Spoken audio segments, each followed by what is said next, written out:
In a world where pints are poured, new heroes rise in the heart of Des Moines. In this ultimate craft beer adventure, we meet the heroes behind USA Today's Best Iowa Brewery and embark on a mission aided by Pokemon.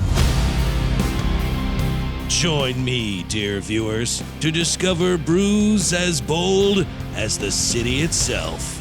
The Des Moines craft beer scene is about to get legendary on this episode of Brewed. One of the places that you've told us for a number of years now that you really wanted us to visit is right here in Des Moines. It's Lua Brewing, and guess what? We made it. We're at Lua. We're with Pete and James. Fellas, thanks for taking the time out to join us today here at Lua. Oh, 100%. Yeah. So many questions. Okay. So many questions, but let's start with how things got started. This place has been open since 2019, right? Yes. Lua is not only one of the breweries that you have to visit when you're in Des Moines, it's not only one of the breweries you have to visit when you're in Iowa, but this place has been named one of the top 50 breweries on planet Earth. According to UnTapped, which... well, that's not nothing, Pete. I know. Food was a big part of why this place opened, because the food is something that people will not stop raving about. For sure.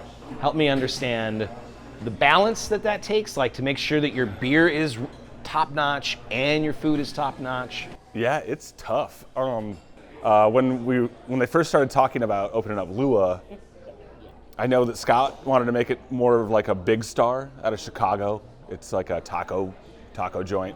And I think that's the direction they were going to go. And then about a month before open, we got a Craigslist application from our current chef, executive chef.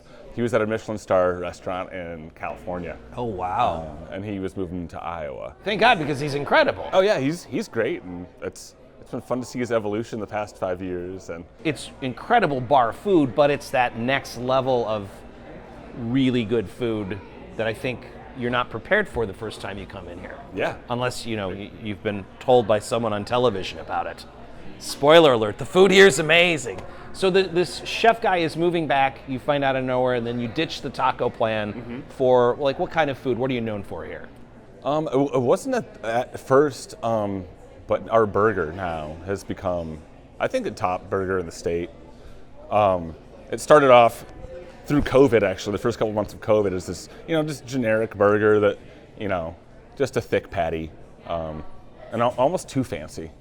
Yeah. And then, we had a bunch of downtime, during the shutdown to kind of hone in and figure out what we wanted to do. And James started doing the smash burger, and it's ridiculous. The R&D brewer. I've never heard that term before. Yeah. So you're back there just cooking up new recipes all the time? What's a day like for you? I work a lot with procedural changes. I'm always experimenting with different grains and malt bills and stuff like that. Just looking at our processes, how we can improve it, ways that we can incorporate new techniques. I also oversee any of the wood projects, our saison, stuff like that. I liaise with Zach quite a bit on those as well. We research and development here, I guess you would think maybe it was small batch, but we are still small enough where we can incorporate those processes into our regular beers. Like an instance would be Tulpa, which we're drinking now, our West Coast Pilsner. When you poured this for me, and I haven't had it yet, you said it was a West Coast Pilsner. Yeah. I've never heard of that. Yeah, so it's our inspiration was Timbo Pils out of California. It's brewed just like a regular Pilsner, using noble hops, low alpha. But then when we get to the dry hop, we do more modern hops. And so it's kind of like an elevated pale ale in that sense. It's we like to say it's very gulpable, has a huge gulpability. Gulpable. Yeah. Gulpable. That's the word for 2025, friends. Gulpable. Gulpable. Hashtag it right now. We're looking for improved head retention. So we added an additional rest into our mash schedule. It sounds like you're constantly trying to improve. Like I've never heard of somebody going to a whiteboard and saying, how do we increase the head retention? Like you're thinking about lacing when you're writing this down on paper before you we're even brew it. We're always thinking about beer here, obviously. It's not that we're not satisfied. I feel like we provide a phenomenal experience here for anybody who comes in. But there's always a little bit of critiquing. How can we improve that? How can we take it to the next level? The kitchen's doing the same thing. Pete's doing the same thing here front of house. We're always striving to give the best service. Collaboration seems like it's something that's important here. It seems like there's quite a number of collaborations following you on social media, or just taking a look at your tap list and your menu today. Can I ask you about collaborating with other places and what that's like and what you look for in a partner? Oh, sure. You know, it's always an opportunity to do something new.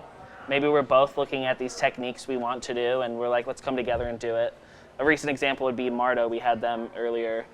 Yeah, 2 days ago, yeah. Yeah, literally just a few days ago. And we did dip hopping, which is a different form of hopping where you pump a little hot wort into the fermenter, pour your hops in there, and then preserving that aroma and those oils. It's something a little weird that neither of us had done before, so we came together and did it here. Our friends from the television are coming here to visit for the first time. What should they have?